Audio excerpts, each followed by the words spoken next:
Antes de sumergirnos en la intensa historia de hoy, un breve recordatorio. Más del 90% de nuestros espectadores ven nuestros videos, pero no están suscritos. Si disfrutas contenido como este, tómate un segundo para presionar el botón de suscribirte y activar las notificaciones para no perderte ninguna actualización. Y si esta historia te resulta atrapante, no olvides darle like al video. Realmente nos ayuda. Nunca pensé que sería el tipo de mujer que terminaría contando su historia de esta manera. No porque no crea en compartir el dolor, sino porque nunca imaginé que el dolor entraría en mi vida así. Siempre fui cuidadosa, siempre dedicada. Jugué según las reglas. Creía en el amor, en la lealtad, en nosotros. Mi nombre es Alía y esta es la historia de cómo mi matrimonio se vino abajo y de cómo decidí no ser la víctima de ello. Conocí a Fahad cuando tenía 25 años, era encantador, exitoso y todo lo que había imaginado que sería mi futuro esposo. Tenía esa confianza tranquila del tipo que no pide atención, pero de alguna manera la obtiene igual. Salimos durante un año antes de casarnos y durante ese tiempo no vi nada más que bondad en él. Ninguna señal de alerta, ninguna corazonada que me dijera que huyera, solo amor. Los primeros años de nuestro matrimonio fueron honestamente perfectos. Viajábamos, construimos una vida juntos, teníamos sueños de los que hablábamos por la noche mientras yacíamos en la cama. Él me llamaba su mundo, su paz en una vida ruidosa y yo le creí. Cada palabra, cada promesa, cada te amo dicho de madrugada. Dejé mi trabajo un año después de nuestra boda porque decidimos empezar a planear una familia y yo quería enfocarme en mi salud y en nuestro hogar. Él fue más que comprensivo, de hecho insistió, déjame cuidarte, dijo, ya has trabajado lo suficiente. En ese momento se sintió romántico. Ahora, mirando atrás, me pregunto si fue una manera sutil de asegurarse de que me quedara exactamente donde él quería, dependiente y fuera del camino. Todo empezó con cosas pequeñas, noches largas en la oficina, viajes de trabajo que surgían de la nada, cenas perdidas, excusas que no terminaban de cuadrar. Quería creer que solo estaba estresado, sobrecargado de trabajo, no quería ser la esposa insistente que cuestiona cada movimiento. Esa no era yo era su compañera, su confidente, o al menos eso creía. Luego llegó la distancia, la emocional, dejó de preguntarme por mi día, dejó de notar cuándo me arreglaba, las conversaciones se volvieron frías, su teléfono siempre estaba bloqueado, siempre boca abajo sobre la mesa. Si lo alcanzaba, incluso por accidente, lo agarraba como si fuera una bomba a punto de explotar. Aún así, me contaba historias a mí misma, tal vez estaba pasando por algo en el trabajo, tal vez solo necesitaba espacio, tal vez yo no estaba haciendo lo suficiente como esposa, la culpa ahora lo sé, no era mía, pero la cargué igual. Una noche llegó tarde a casa oliendo a una mezcla de perfume y arrepentimiento. Le pregunté dónde había estado. Dijo, una cena con un cliente. Le pregunté quiénes estaban allí. ¿Dudó? Luego dijo, solo la gente de siempre. Fue la primera vez que supe que estaba mintiendo. Algo en la forma en que evitó mi mirada, en cómo cambiaba el peso de un pie al otro. Todo se sentía demasiado ensayado. No lo confronté, ¿no? Entonces necesitaba pruebas, necesitaba estar segura porque acusar a tu esposo de infidelidad no es algo que puedas retirar, así que esperé en silencio observando. Empecé a revisar su auto cada vez que regresaba, la guantera, el maletero, los recibos que dejaba atrás.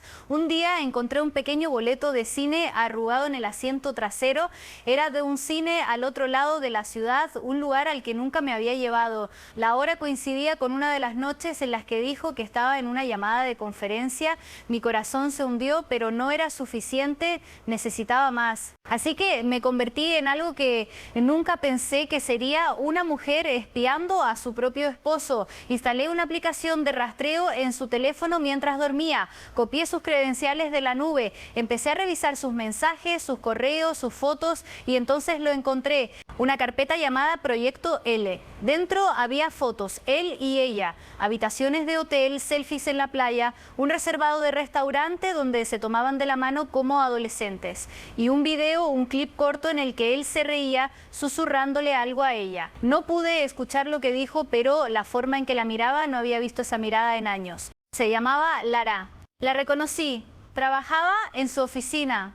La había conocido una vez en una cena de la empresa. Era educada, bonita, de voz suave y claramente se estaba acostando con mi esposo. Recuerdo haberme quedado sentada ahí durante horas paralizada, mirando la pantalla y cada imagen se sentía como una bofetada. La risa del video resonaba en mi cabeza. Lloré, por supuesto, ¿quién no lo haría? Pero extrañamente después del llanto llegó el silencio. Un silencio frío, calmado, no el silencio de la rendición, sino el silencio de la decisión. No iba a confrontarlo, todavía no. No iba a gritar ni a llorar frente a él. No, eso me haría ver débil. Necesitaba un plan, uno lento, calculado. Le había dado años de mi vida. Él tomó mi confianza, la retorció y se la entregó a otra mujer. No iba a dejar que se fuera limpio. Al día siguiente le sonreí como si nada hubiera pasado. Le pregunté si quería té, le preparé el almuerzo, incluso lo besé en la mejilla al despedirse. No sospechó nada, hombres como él nunca lo hacen. Mientras él estaba fuera, empecé a construir mi venganza.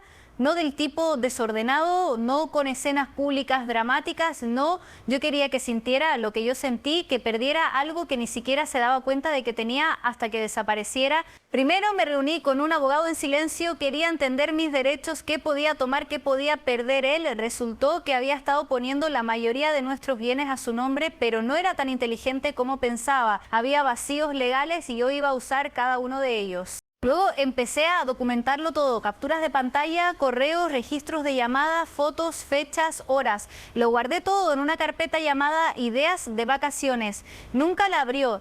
Después interpreté el papel de la esposa perfecta durante semanas. Cocinaba, reía, fingía estar ocupada con cosas de la casa y todo el tiempo me estaba preparando para el día en que voltearía su mundo de cabeza. Y ese día llegó antes de lo esperado, era nuestro aniversario, 7 años, sabía que lo olvidaría y lo hizo, dijo que tenía una cena de equipo, no dije nada, sonreí y lo vi salir de la casa con la misma colonia que solía usar para mí. Esperé 10 minutos, luego lo seguí, no estaba en una cena, estaba en un hotel con Lara. No lo confronté allí, no quería drama, en cambio regresé a mi auto y sonreí. Esa fue la última pieza de evidencia que necesitaba. Tomé una foto del auto estacionado afuera, la marca de tiempo, todo. Cuando volvió a casa más tarde esa noche fingiendo estar cansado, lo besé buenas noches y le susurré, te amo. Esa fue la última vez que dije esas palabras, porque la siguiente parte de esta historia ya no trata de desamor, trata de recuperar mi poder y créeme, lo hice.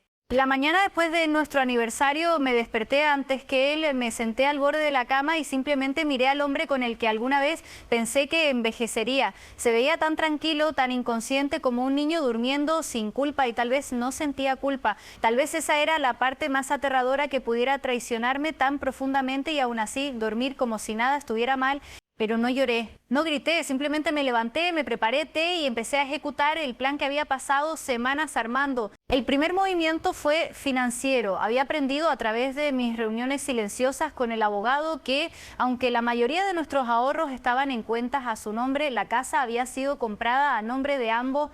Legalmente yo tenía tanto derecho sobre ella como él. Pensó que porque yo no trabajaba no tendría nada sin él. Estaba equivocado. Empecé el papeleo en silencio. Solicité una separación legal, no el divorcio todavía. Eso vendría después. En la separación me daba tiempo, me daba protección y, lo más importante, congelaba ciertas acciones financieras que él podría tomar sin mi conocimiento. No quería que empezara a mover dinero en cuanto sospechara que algo andaba mal. Notó que algo era diferente en mí, pero no lograba identificar qué. Yo estaba más tranquila, más organizada, más compuesta, seguía sonriendo, seguía interpretando el papel de la esposa silenciosa, pero ya no hacía preguntas, ya no me importaba dónde estaba ni con quién estaba texteando. Eso lo inquietó. Hombres como Fahad prosperan con el control emocional, mental, financiero. Cuando lo pierden no saben qué hacer. Y cuanto más distante me volvía, más intentaba probarme. Llegaba temprano algunas noches como tratando de sorprenderme haciendo algo mal. Me preguntaba dónde había estado, yo sonreía y decía, solo salí. Esa respuesta solía venir de él, ahora era mía. Empecé a salir más, no con amigos. No quería que se corriera la voz, pero iba a cafeterías, librerías, caminaba por el parque. Quería sentirme normal de nuevo, viva. Quería recordarme que aún era una persona más allá de este matrimonio. Una tarde entré a una pequeña librería en el centro y conocí a alguien, no de forma romántica, sino alguien que me recordó que no todas las personas usan máscaras. Se llamaba Santa, era la dueña del local y tenía una energía cálida y reflexiva. Empezamos a hablar. Durante la semana siguiente se convirtió en mi lugar tranquilo, alguien que no conocía toda mi historia, pero ofrecía amabilidad de todos modos. Con su aliento empecé a escribir un diario otra vez. No había escrito nada en años, pero ahora lo escribía todo. Cada sentimiento, cada mentira, cada silencio frío en la cena ayudaba. Me ayudaba a recordar quién era antes de ser solo su esposa. En casa, la aventura de Fahad continuaba. Yo sabía de cada encuentro, cada mensaje, cada estancia en hotel. Había configurado un servidor de respaldo donde se sincronizaban todos los datos de su teléfono. No tenía idea. Incluso sabía cuándo planeaba llevar a Lara a una escapada de fin de semana a una villa donde una vez nos hospedamos para nuestro tercer aniversario. Eso dolió, pero permanecí en silencio. Dejé que todo sucediera porque el silencio era parte de la trampa. Y entonces un día el silencio se rompió, no por mí, sino por alguien más. Recibí un mensaje en redes sociales de una mujer llamada Sabine. Dijo que necesitaba hablar, que era sobre Fahad. Mi corazón se detuvo por un momento. Pensé que tal vez era Lara, pero no lo era. Sabine era otra mujer, otra historia, otra mentira. Había estado involucrada con Fahad meses antes de que conociera a Lara. Descubrió lo de mí más tarde y cortó todo, pero se sentía culpable y quería advertirme. Al principio me sentí entumecida, luego le hice una sola pregunta. ¿Estás segura de que era él? Me envió fotos, capturas de pantalla, el mismo encanto, las mismas palabras copiadas y pegadas de una mujer a otra, e incluso usaba los mismos apodos. Fue entonces cuando me di cuenta de que no solo estaba lidiando con un infiel, estaba casada con un hombre que había convertido la traición en rutina. Sabine me dio todo. De agradecido agregué su carpeta a mi colección. Para entonces tenía meses de evidencia, ya no necesitaba atraparlo en el acto, tenía una biblioteca de pruebas. Así que pasé a la siguiente etapa. La exposición pública no era mi objetivo, no era el tipo de venganza que quería. Yo quería que se sintiera aislado, humillado, pero de una manera que nadie más viera venir. Me puse en contacto con su jefe de forma anónima. Envié un correo desde una cuenta privada preguntando evidencia de la relación con Lara, quien también trabajaba en su empresa. El comportamiento inapropiado entre colegas, especialmente a nivel gerencial, iba en contra de la política de la compañía. El correo terminaba con: esto debería preocupar a su departamento de recursos humanos. Una semana después, Fahad llegó a casa furioso. Están haciendo una investigación interna, dijo. Alguien les envió fotos, alguien está tratando de arruinarme. Yo fingí sorpresa. Eso es terrible, dije. Caminaba de un lado a otro culpando a compañeros celosos, tal vez a un empleado resentido. Ni una sola vez pensó que podría ser yo. Esa era la belleza de todo. Otra semana pasó, Lara fue despedida, a Fahad le dieron una advertencia y lo suspendieron temporalmente. Su reputación en el trabajo recibió un golpe.